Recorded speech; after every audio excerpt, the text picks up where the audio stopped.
Hey everybody, welcome to Cali Girl Blog Talk. I'm Callie. Thank you for joining me. And today I'm reviewing Love and Marriage in Huntsville, Season 5, Episode 9, To Be or Not to Be at Peace. So we start off the episode with Maurice. He is stopping by for a little guys event that Stormi's husband Courtney put together for the guys to have because they wanted everything to sort of come back to normal after the whole situation that happened at Madani, right? So while Stormi is planning a peace party for the ladies, he said he will do the same for the guys, and he figured basketball would be something easy for them to kind of come together and get things sort of back to normal. So Maurice is the first to arrive, followed by all the other guys. So hilariously, they have what the producers dubbed the game as a middle-aged pickup game, all right? So after they play a couple of rounds, everybody's winded, they take a seat. So Courtney asked the guys, did you guys all hear about, the dinner that Stormi is putting together, getting all the ladies together? And they like, yeah, we know about it. Is Wanda coming? He was like, I don't think Wanda is invited. Maurice was like, oh, so she really trying to get all the ladies together.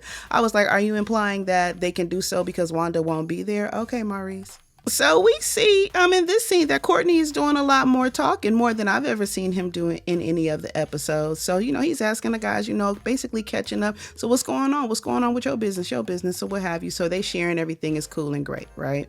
Courtney then went to Martell and said, everything cool with you and Mel? And he said, yeah, everything is cool. I think we focused on the bigger picture, and that's the kids, right? Maurice is like, yeah, everything is, a little challenging or what have you when it comes to divorce. He's like, yeah, but, she did invite me to Destin. So it's going to be him, Mel, and the kids. And Marcel was like, well, isn't that going to be confusing to the kids? That was a good point. Martell was like, what you mean? He's like, because, the kids might be feeling like, okay, it's us, it's mom and dad, we all back together. And Martell said, he kind of had a little sense of regret on his face, but he was like, you know what, my kids, they know divorce. So basically they will not be confused as to what's going on. Emotionally, I feel like, though, it can spark a hope. Though, you know what I'm saying? Because memories and familiarity hits the emotions, and you just never know how it's going to hit until it hits. He continued and said that although the kids know divorce and they know that this will not mean that they're all getting back together, but this will bring happiness, and that means a lot to him. And Maurice said exactly what I just said. I'm watching the show as I record, so I don't know what's coming until I see it. Anyway, Maurice was like, you know what, but there is a chance that there's going to be some hope in those children. In his confessional, Martell said, I feel like this will be best, for our children to see us effectively co-parenting. So it could work out that way because children do have to adapt, to whereas they understand that, hey, we are all together, we are all happy, but mom and dad are still not together. Next, we see both Mel and Stormi pulling up in their G-Wagons, Mel white, Stormi gold. Ooh, that gold is sick. So they meet up to play catch up, touch base or whatever, haven't seen each other. Everybody been handling their business. So Mel is catching Stormi up on the dinner that they had with the Scotts or what have you. And she's just saying, they discussed the boundaries and how Wanda, she goes above and beyond. She does too much. And so they came to an agreement about boundaries and things that they will and will not do. And she was just, giving herself props because even when Tisha was trying to be shady, she was like, you know what? She didn't say anything. Her spirit was good. I guess that's growth, girl. Or just over it. Like for what? Like she said, Tisha was not about to be dignified with a response. Right. When you're just over it and you don't care and you don't have to, keep trying to prove yourself about nothing. You just like, girl, ramble on. It's whatever. Blame it on me if you want to. I don't care. She said Tisha is always acting oblivious, or as she said, oblivious. They be stressing them O's, child. Oblivious to possibly gain sympathy, win the sympathy card in the room. Stormi was like, okay, well, that's good. It seems like you guys had a good, productive meeting. So let me ask you, are you and Tisha friends? Mel hit her quickly. No, I'm not looking for any friends. Stormi was like, got it. Like, don't confuse it now. No, don't be confused. I never said we were friends. I never said it was squashed. I said we came to an agreement of what we will and will not do when it comes to social media and the children. That's all. And Stormi was like, well, I'm trying to put something together. And Mel was like, for who? She was like, you, Kimmy. Mel was like, okay, me, Kimmy. She is like, me. She's like, yes. She was like, Destiny. Mel was quiet. She said Tiffany. And they wasn't showing Mel's face. The camera wasn't on Mel's face because the camera was focused on Stormi. But then she had to repeat Tiffany is cool. And I don't know if Mel made a face like, Tiffany, like, what's up with that? I don't know. But she had to sort of repeat it and say, Tiffany is cool. I thought that was interesting. Because in reality, the way she comes across on camera, not so much. I don't know her personally, but what she's given on this show, I don't like it. She not no friend, child. She played both sides of the fence too much for me. Anyway, after naming, some of the guest list, Mel is just like, oh, okay. Stormi continued and said, I want to bring us all together because it seemed like things are sort of calmed down enough. And I want us to resolve things because it seems like at Galentine's things were not resolved. And she said she feels like she contributed to that. I completely shared the same thought Mel had. And she said, as far as Galentine's, I'm not looking to resolve anything. So what is the purpose? And I'm like, for real? Like, what? I'm not trying to be friends. I just told you I'm not trying to be friends. What is there to resolve? There's nothing there. The resolution has been made. We not friends. Next. Stormi was like, well, healing, peace, joy, all of those adjectives that describe, a better space and a better place. And Mel was like, yeah, we've done that before. And Stormi was like, really? But wait a minute, she didn't do it with me. Mel was like, I'm gonna have to think about that. I cannot tell you for sure that I'm gonna be there. We're gonna have to think about that one. And Stormi was like, you have to come. These your people. Mel was like, girl, them your people. So we see Courtney, he pulled up and he's meeting with Marceau because, during the basketball session, he mentioned to Marceau that he's interested in learning about commercial real estate. So Marceau is going to help him out, sort of give him some information. So they're discussing, what exactly is Courtney's goals. And he like, look, I just want to purchase the commercial real estate and sell it, like flipping a house. So Marceau was like, let me ask you, is this going to be a situation or a thing where it's Courtney and Stormi or just Courtney? And he was like, oh, it's always going to be Stormi. I was like, yes, right? You're building your legacy and empire together. He said it's a hand-in-hand thing. We just work together. But how about you? How do you and your wife work together? Marceau said, we work together when it comes to vision and creation, but I also feel like working together can spill over into the house. Courtney said, but business is business and personal is personal. I think you got a problem working with women, with your wife. And Marceau said, you think so? And Courtney said, it gotta be. Marceau was like, nah, man, it's just that I don't need that dynamic all day, every day. Now, I actually get both sides as far as the dynamics. Courtney said, I feel like business, personal, household, all of us should just be together. He said the reason why him and Stormi don't argue is because whatever she's taking the lead on, he just let her take the lead. Ain't no need of him stepping in and saying nothing because she got that. And then vice versa. And Marceau was like, so you guys have roles in business? And Courtney was like, definitely. Marceau was like, well, we just have different roles. And Courtney said, you don't have no roles. She do everything in the house. And Marceau said, yeah, and I do everything outside. Courtney was like, but I think y'all can make a whole lot more money working together. He was like, we made 20 million. And Marceau was like, and we made about 17 million working apart. In his confessional, Marceau said, Courtney thinks that, me and Letitia working together, we could double our money, make more money. He said, but I actually think that we would make less money because we would have to split it and we would probably split up. Next, we venture over to the Scott's home, Kimmy and Maurice, and they're in their theater room about to watch some movies. He's bringing her chocolate margaritas, hot dogs like they at the game, but they finna chill at the house. So he talks to her a little bit about the game, that they had with Courtney and everything. And then it sort of switches and she says, it's been like a hard week. I've had to be strong for the family. And Maurice almost looks like he knows what's coming as far as what she's about to say. He's like, being strong is good, but if you're not, it's okay. And she kind of just sits there like she's a little choked up a little bit. And I'm like, oh gosh, what? Mind you, this was filmed earlier this year. So in her confessional, she said on June 14th, she found a lump in her breast and therefore she contacted her doctor. So she set the appointment for a mammogram, and because she is a nurse, she said, let me keep checking. And upon checking, she found another lump. And she was talking to Maurice and she said, a lump in your breast is classic for cancer, but a lump in your lymph node on top of the lump in your breast is a double whammy. Wow. I can't even imagine the thoughts that were racing through her mind at that time. I imagine that it's one of the scariest things that we as women face in our lifetime. Every time you go get the mammogram, you don't walk in suspecting, but you also walk in hoping, right? And as you get older, the hope starts to change because, especially for Black women and age and, how often you should go get your mammograms, versus when you're in 20s, 30s, 40s, and so on. I can't even imagine. I'm so sorry that she even had to deal with something like that, and all the women that have to deal with that. Blessings on you.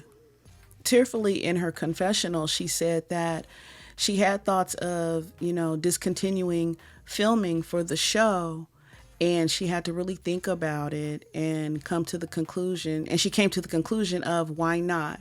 She said that her goal has always been to help one person in whatever she does. And if this part of her life can help one person, then she's willing to do it and let us in and be a part of this journey with her. So she hadn't yet received the results from the test. So they're in the waiting stage as of this episode, and it can be in as little as 72 hours when she gets the news. She said she's doing her best not to focus on imagining it's the worst until she actually has information that it is. And that's exactly what I do to sort of keep myself in a sane place, or not necessarily sane, but from not letting my emotions run so rampant, is don't react, or only react on what you know. Only respond to what you know, because then we have a tendency to overreact when fear sets in, right? So don't overreact until you have information that there's something more to react to. It's helped me in a lot of cases when it comes to family members falling sick, falling ill, they're in the hospital, and of course our mind starts to run rampant. And I have to talk to myself like, okay, just focus on the information you have at this time, and that's it.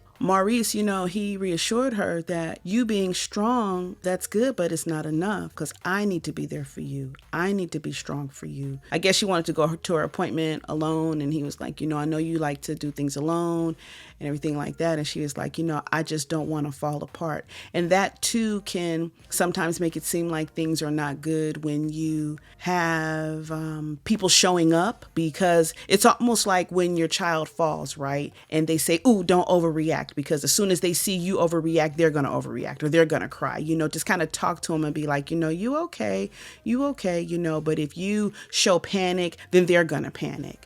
So I get what she's saying when she said, I just don't want to fall apart. Maurice continued to encourage her that, all of the family, is going to be there for you. Everybody praying, you know what I'm saying? Because this is not something that we can deal with on our own. She's like, I don't want to shut my friends out, but I don't want to be crying every day, talking about it all the time. She said it's a mind game for her. Like, if she acts like, it's not a big deal, it's possible that it might not be a big thing. And she repeats it and she breaks down, and I'm sitting here with tears in my eyes because, again, I'm watching it as I'm recording it. They are embracing, and it's sad to see it play out. In his confessional, Maurice said this has to be one of the hardest things that he's ever, had to face in his life. And the waiting period, it just seems like, days and months, weeks and months. So she says, I think it's a good time that we start making provisions, talking about living wills and putting things in order. And then she says, I know you didn't sign up for this. And he looks like, what? And she said a life-changing experience. And he, reached in and gave her a kiss and was like, I signed up for everything, like everything. You can really, really, like, this is the first time that you can really see the love. You knew the love was there, but you can really see the love between them, I'm glad she, had somebody to go through this with her. Maurice going through this with her. I'm glad she had that by her side, because as strong as we are, we be shaking like a leaf on the inside. Woo, that was heavy. That was heavy. All right, you guys. So next we are at Stormi's event. She has a violinist playing. The setup looks really nice. So she's calling her party a peace party, and she's manifesting peace. Ain't nothing wrong with it, but we will see. So the ladies, they start to arrive. Everybody is loving the setup, the atmosphere that Stormi has created. Kimmy said this is exactly what she needs. It's calming, it's elegant, and she hasn't yet shared with the ladies what she's dealing with until after the test, and when she feels comfortable is when she will share that information. So after Kimmy arrives, Tisha shows up, and I don't know if there was a dress code, a memo that was sent out, because all of the ladies so far, Tiffany, Kimmy, and Mel, including Stormi, they all have on their dresses, cute, elegant, what have you. And Tisha shows up in sort of a white crop top and jean shorts, and she just said, oh, I figured we was going to be sitting outside, sitting on the ground. I just wore shorts and everything. Whatever, come as you are, especially if there was no memo sent out. In her confessional, Mel said, I'm not really interested or looking to mend any fences with anybody at this party. As long as Tisha holds to the agreement that they made as far as boundaries and social media at the dinner, then everything will be fine. But she says she's not sure, though, because Tisha does tend to contradict herself and live in a place of denial. So she doesn't know, but hopefully everything will go well. They all cheered to peace and love, and then in her confessional, Tisha said, at the dinner, we all agreed that if there are going to be any attacks, that it will not, that the attacks will not take place over social media. She says, so now that we're all face to face, you never know what you're going to get. And I'm like, well, the word attack at a peace party don't even go together. Just as Tiffany says, has anyone, heard from Destiny? Destiny walks in with a friend, and here comes Tisha. Oh my gosh, there she is, and she has Demi with her. Hi, how are you? So although it's a peace party, in her confessional, Destiny said, I brought my cousin Demi because I know she has my back. Okay. I guess you're saying based on history, child, peace is not what it's going to be. Okay. And you need backup. All right. She said Demi knows a lot about everybody in Huntsville, including Melody and Martell, so she knows how they roll. And I haven't seen Melody since she embarrassed herself fighting with the grandmother. I'm like, you know what, girl? Destiny. What did Cardi B say on Tomorrow too? She said, I stay on her mind. I got condos in that head. Yeah. Because you cannot let go of talking about Mel. And like I said in her confessional, Mel said, I see that Destiny brought her cousin Demi, and I don't know if it's like for backup or security or whatever, but I'm like, who brings backup to a peace party? Exactly. She ready to get it started. Oh, and she don't feel comfortable getting it started by herself. So she needs backup. What she think is going to happen? Where she need backup? Here goes Stormi. I didn't know you were bringing a guest. I didn't know you were bringing a guest. But I actually have extra seating. So, hi, and she waves. And then the lady looks at her. Demi looks at her, and Stormi was like, yeah, I didn't know she was bringing a guest. So as the host, Stormi begins to explain the purpose of having this peace party. And she said the last time that we were all together was at Galentine's, and I definitely feel like I contributed to the fallout, and I'm so sorry for that. The camera goes to Destiny and she's making faces, and I'm like, she's admitting it. Why are you making faces like, oh yeah, you don't say? Like, that's why you always in trouble, Destiny. That's why you always in trouble. It's either your mouth, your facial expressions, your body language, or all of it at the same time. Stormi continued and said, I really just wanted us to come together and see if I can pick up where Kimmy left off, and that is us attempting to have a better night than we had at Galentine's. Stormi continues and looks at Destiny and says, we started off in a bad place, but we are in a better place now. And she said, if we can do it, anybody can do it. She's like, because girl, we did some things. You threw a chair and everything. She says, so if we can pick up from that, anybody can. Here go Tisha. Thank you, Stormi. That was really nice of you.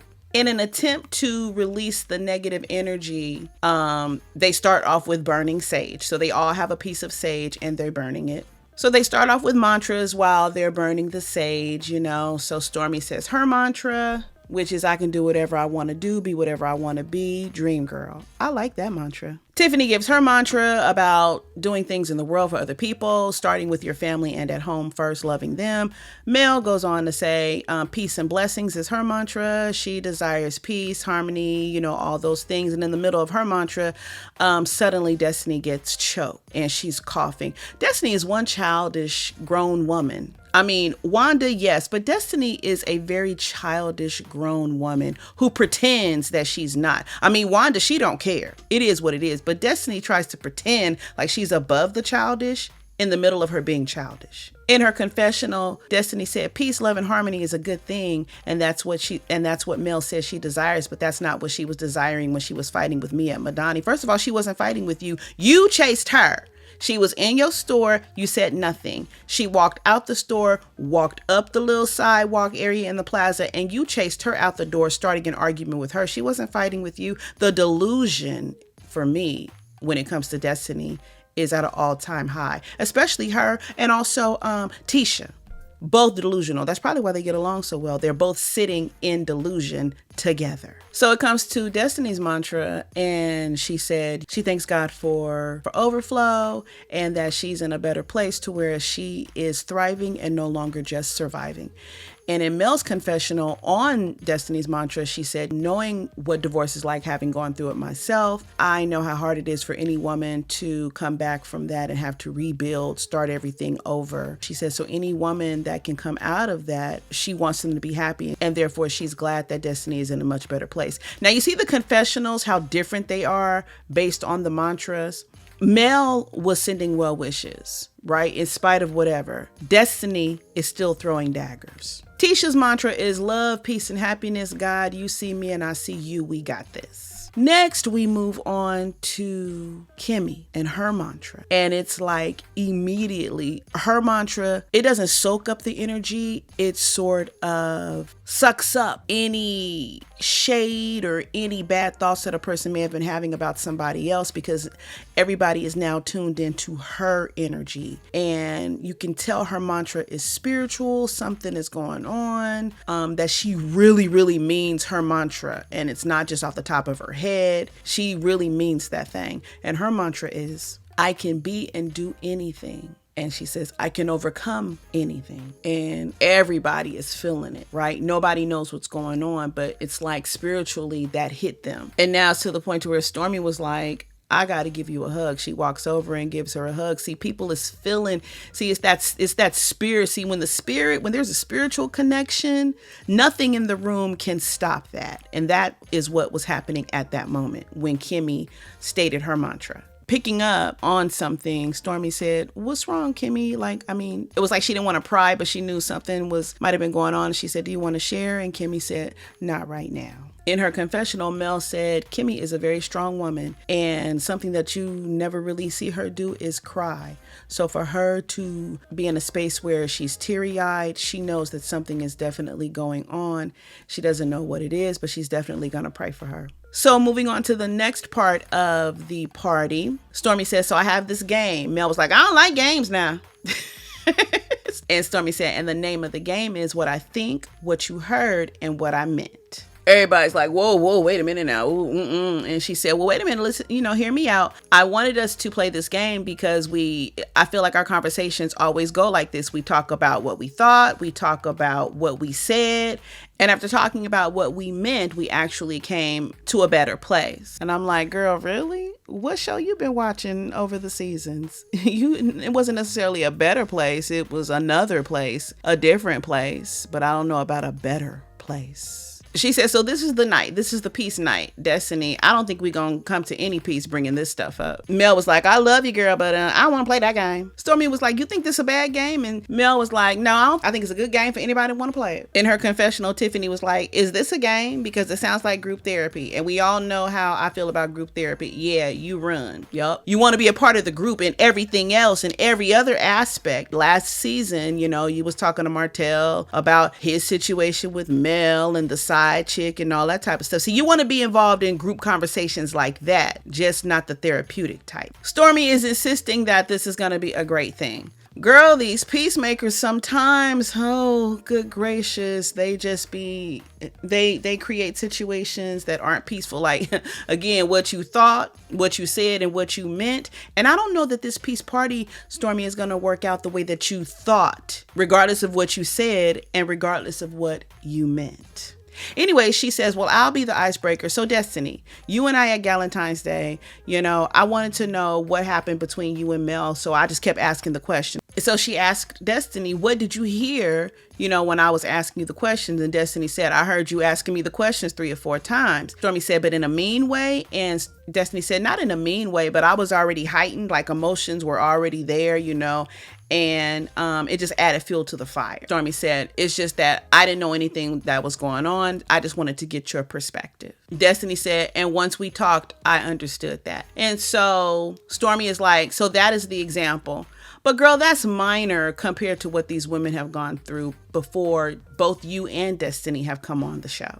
And since. So she moves on. She says, Tiffany, what about you? Have you ever had a situation like that? Tiffany is like what? And Stormi said, a time where, what you thought, what you said, what you meant, basically miscommunications, things like that. Tiffany's looking around and said, nope, not one. Now, even outside of this cast, I'm like, girl, you lying. You are lying. Everybody has experienced miscommunication. A situation involving that. And as soon as Tiffany said, nope, here go Destiny. Girl, bye. Tiffany does not like to talk about her individual experiences without including everybody else, because her answer then becomes, well, I think everybody has experienced something like that. All of us have. She asked you about you and your specific experience in your life with the cast, whatever. Have you ever experienced it? She didn't say has everybody. I'm assuming she believes everybody has, but she's going around the room one by one. Right? But Tiffany has this thing, I believe, of judgment, right? She doesn't like to be judged. And a lot of people that don't like to be judged are some of the biggest judgers. Is that a word? Judgers. They judge the most, right? But they don't like to be judged when really nobody is judging them. What you're doing to others is just being done to you. You inquire what people want to inquire about you. But that's a no-no, right? So then it becomes, well, everybody does. Well, everybody does. But I'm talking about you, boo. Stormi says, well, you want to break the ice with one of them? Like, who was it, girl? And Tiffany says, well, obviously there's been several with Destiny. Here go Destiny. Oh, well, since you want to spin it, well, let's go. All right. Here goes Tiffany with her sarcasm, but playing it off as though she's not being sarcastic. Here go Tiffany, just as calm and cool as can be. Oh, so is this Detroit? Child. Because remember last season, right? Destiny kept telling her, she from Detroit and what that means as far as being from Detroit and, all that, when everybody rep their city, their state, their town, their country, whatever, right? So Destiny looks at her like, bitch, what? Destiny got the spoon in her hand and said, yep. So be careful. Stormi is looking like, what the oh my gosh, like, girl, I can't bring you nowhere. We came in here with peace. You already walked in with backup, so we already know you didn't have peace on your mind. And all Tiffany did was say, well, of course, it's obvious that I've had several, miscommunications, misunderstandings with Destiny, and Destiny ready to turn up. Tiffany continues and she says, Destiny, when I first basically joined the show, and it was at sort of a divorce party celebration. And we all know Tiffany came on strong. And that's why we've, looked at Tiffany a certain kind of way since the first time she joined the cast. Because Tiffany don't know how to mind her manners. I'm going to put it that way. I said, that's how I'm going to phrase it. She don't know how to mind her manners.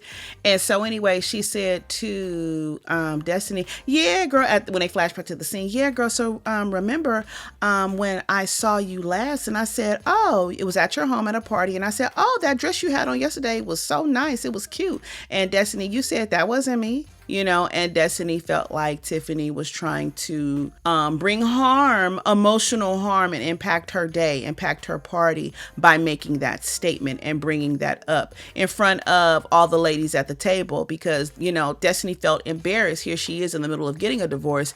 And here you are sitting down in front of all of these women and with me and on camera, basically bringing up that you mistook me for another woman that was at a party where my husband was also at And she was out of line for doing that. Yes, Tiffany was. I guess you called yourself making a splash, but it was the wrong one. That wasn't the move. Back at Stormi's, here go Tiffany talking about, and you pretty much exaggerated that and went to the bathroom and acted like you were upset.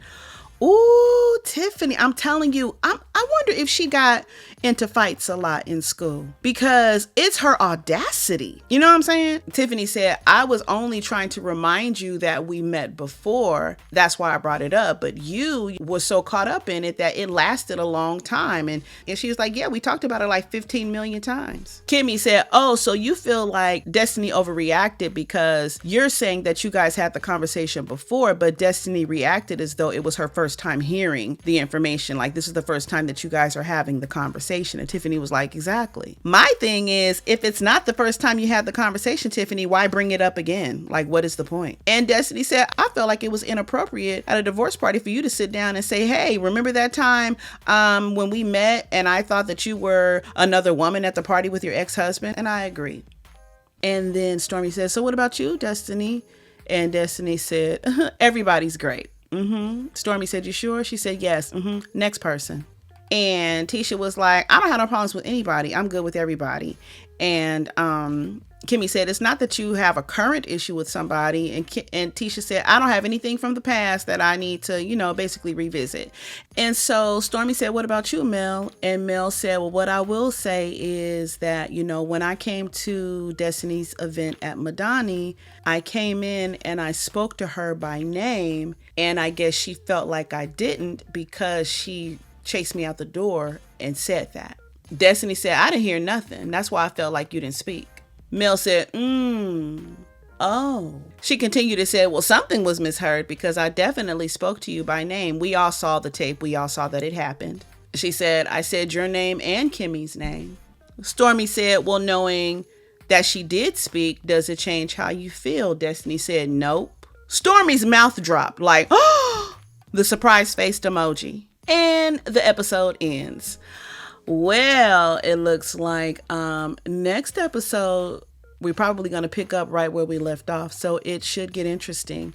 Anyway, thank you guys for joining me. Don't forget to like, subscribe, and hit that notification bell button. And until next time, you all take care. Be blessed. Peace.